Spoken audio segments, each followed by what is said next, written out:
Bonjour à tous. Procès de Rudy Carlin à Reims, la perpétuité pour une nuit d'horreur. Explication dans cette vidéo.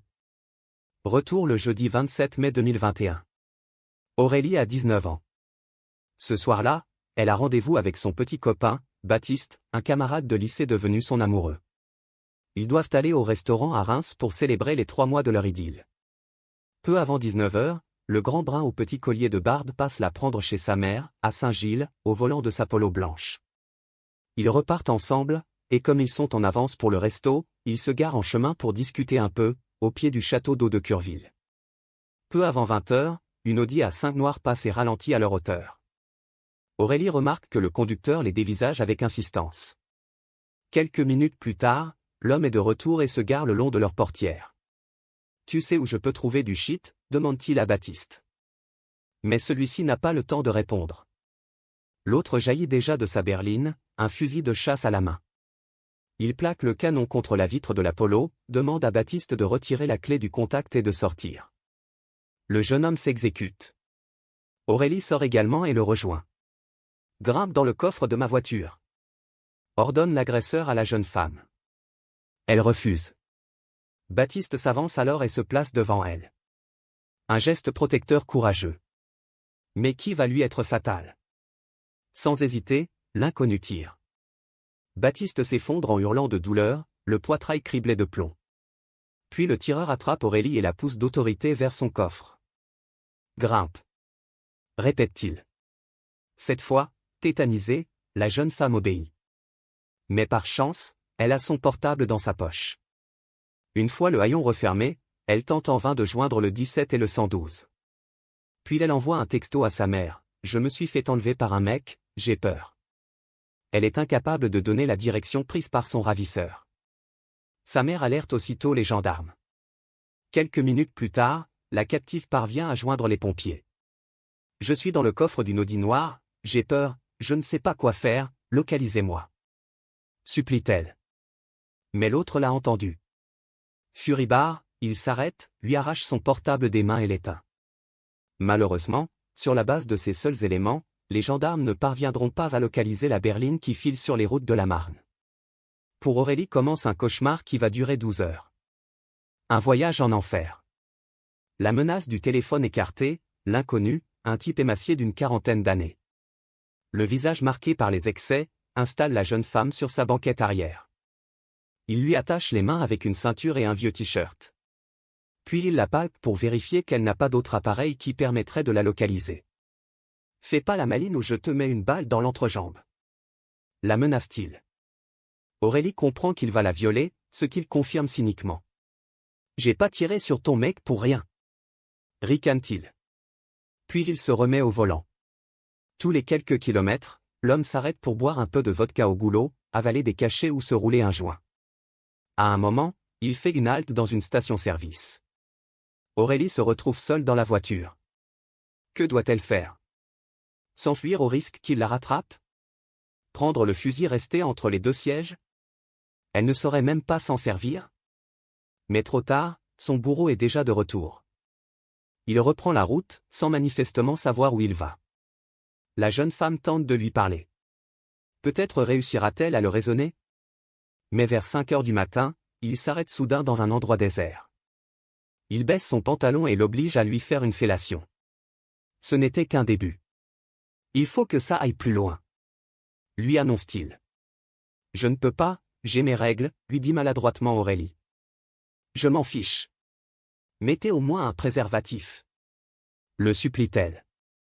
Peine perdue. Sans répondre, il lui arrache sa culotte. Puis il la viole comme un sauvage. Plusieurs fois de suite. Vers 7 heures du matin, il la laisse se rhabiller. Puis il reprend la route et l'abandonne à l'entrée du village de Gueux. Tu n'as même pas besoin de faire du stop. Rigole-t-il en lui désignant l'enseigne de la gendarmerie, qui brille à seulement 200 mètres. Et l'Audi noir repart dans le petit jour. Aurélie se traîne jusque chez les gendarmes. À peine prise en charge, on lui apprend que son petit copain Baptiste n'a pas survécu. À la description qu'elle donne de son ravisseur, les militaires devinent vite son identité. La jeune femme confirme leur intuition sur photo. C'est lui, un certain Rudy Carlin, un SDF de 42 ans qui compte déjà 27 condamnations à son actif. L'individu est interpellé le soir même chez sa mère, à Jonchery-sur-Suippe. Placé en garde à vue, il reconnaît en partie les faits, mais jure que le tir sur Baptiste était accidentel. En revanche, il assume les viols, affirmant avoir menacé le garçon pour avoir la fille. J'ai eu ce que je voulais, mais je n'ai même pas joui, précise-t-il cyniquement. J'aurais bien voulu le refaire, mais je voyais bien que ça ne lui plaisait pas. Tout ça pour un rapport sexuel d'un quart d'heure de merde. Un quart d'heure de merde dont, 3 ans plus tard, la jeune femme n'a évidemment rien oublié. À la barre de la cour d'assises, Aurélie cherche ses mots. C'est compliqué d'exprimer ma tristesse, souffle-t-elle. Il y a une chose qui m'a choqué. C'est l'espèce de calcul qu'il a fait dans la voiture avant de me violer. Il disait qu'après ce qu'il avait fait à Baptiste, ce qu'il ferait avec moi ne changerait pas grand-chose à son sort. Puis la jeune femme explique sa colère quand elle a appris que Carlin n'en était pas à son coup d'essai. 8 mois plus tôt, il avait déjà tenté d'enlever la réceptionniste d'un hôtel, à Charleville-Mézières. La pauvre fille n'avait dû son salut qu'à l'intervention d'un automobiliste. Mais à l'époque, la justice n'avait pas jugé utile de le mettre hors d'état de nuire. Si on ne l'enferme pas pour toujours, quelles seront ses prochaines victimes, demande Aurélie à la cour, entre rage et dégoût. Témoigne ensuite le gendarme qui a pris sa déposition, ce matin-là, à Gueux. Aurélie a fait preuve de beaucoup de courage et de lucidité, déclare le militaire. Elle ne peut qu'être gravement marquée par ces faits, tant par le décès de son amie que par ce qu'elle a subi. On peut dire que c'est une survivante. Delphine, elle, la mère d'Aurélie, vient évoquer la détresse de sa fille après la mort de Baptiste. Pendant des jours, elle s'est recueillie sur sa tombe. Nous nous sentions impuissants. Aujourd'hui encore, elle ne peut pas rester dans l'obscurité ni dormir seule. Elle pousse des hurlements quand un ballon de baudruche éclate. Elle se sent en insécurité partout, tout le temps. Notre famille a été brisée. Comme sa fille, Delphine en veut aux juges qui ont laissé Rudy Carlin en liberté après son agression à Charleville-Mézières. Comme si on était dans une histoire de vol de chewing-gum à Lidl. Abonde l'avocate de la réceptionniste miraculée. Cette histoire est un fiasco, la chronique d'un drame annoncé qui aurait pu être évité. Comment avoir confiance en la justice? Maître Pauline Manès-Chemla, qui défend les intérêts d'Aurélie, se tourne vers les jurés. Ce dossier m'a profondément choqué, explique-t-elle.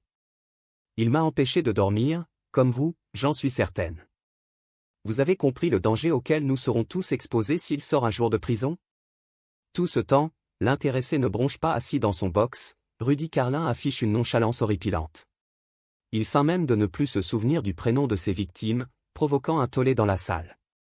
Je suis un monstre, je me dégoûte, finit-il par lâcher sans conviction. J'aime pas ma vie. Je dois être un psychopathe, je ne sais pas quoi vous dire de plus. Sans surprise, Rudy Carlin a été condamné à la perpétuité avec 20 ans de peine de sûreté. Aurélie n'était pas dans la salle au moment du verdict, elle passait un partiel à la fac.